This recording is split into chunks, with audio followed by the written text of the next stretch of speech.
Mr. Finney's Turnip. Mr. Finney had a turnip, and it grew behind the barn. And it grew, and it grew, and that turnip did no harm. There it grew, and it grew, till it could grow no longer. Then his daughter Lizzie picked it and put it in the cellar. There it lay, and it lay, till it began to rot. And his daughter Susie took it and put it in the pot. And they boiled it and boiled it as long as they were able.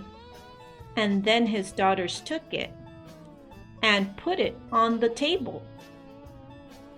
Mr. Finney and his wife, they sat them down to sup, and they ate, and they ate, and they ate that turnip up. Author unknown.